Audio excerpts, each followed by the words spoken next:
So tonight's bedtime story with Rosie the reading bear is The Snail and the Whale, and this is a really well known one by Julia Donaldson and Axel Scheffler.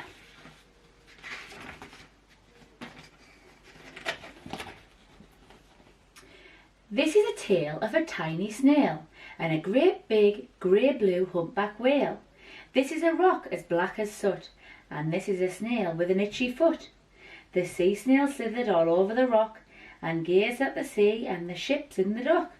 And as she gazed, she sniffed and sighed, "The sea is deep and the world is wide. How I long to sail," said the tiny snail.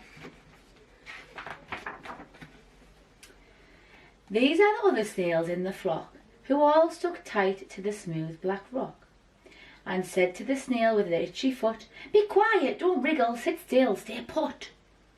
But the tiny sea snail sighed and sniffed, then cried, "I've got it, I'll hitch a lift." This is the trail of the tiny snail, a silvery trail that looped and curled, and said, "Lift wanted around the world."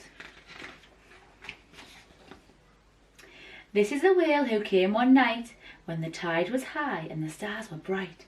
A humpback whale immensely long, who sang to the snail a wonderful song of shimmering ice and coral caves and shooting stars and enormous waves.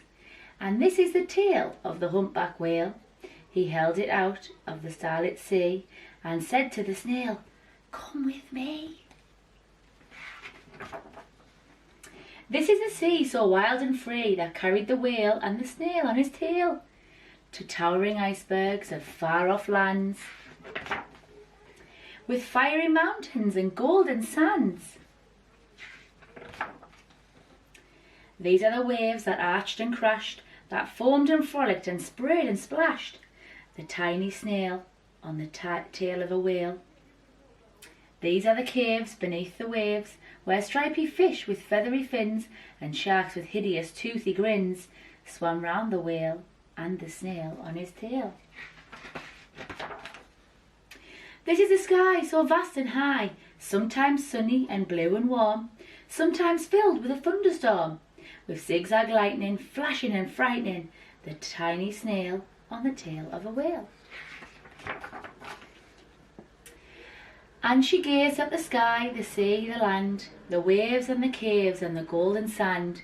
She gazed and gazed, amazed by it all, and she said to the whale, "I feel so small."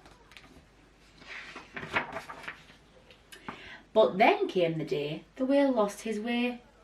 These are the speedboats running a race, zigging and zooming all over the place, upsetting the whale with their ear-splitting roar, making him swim so close to the shore. This is the tide slipping away. This is the bell on the school in the bay, ringing the children in from their play. This is the teacher holding her chalk, telling the class, "Sit straight, don't talk." This is the board as black as soot, and this is the snail with the itchy foot. "A snail, a snail!" The teacher turns pale. "Look," says the children, "it's leaving a trail." This is the trail of the tiny snail, a silvery trail saying, "Save the whale." These are the children running from school, fetching the firemen, digging a pool, squirting and spraying to keep the whale cool. This is the tide coming into the bay, and these are the villagers shouting hooray as the whale and the snail travel safely away.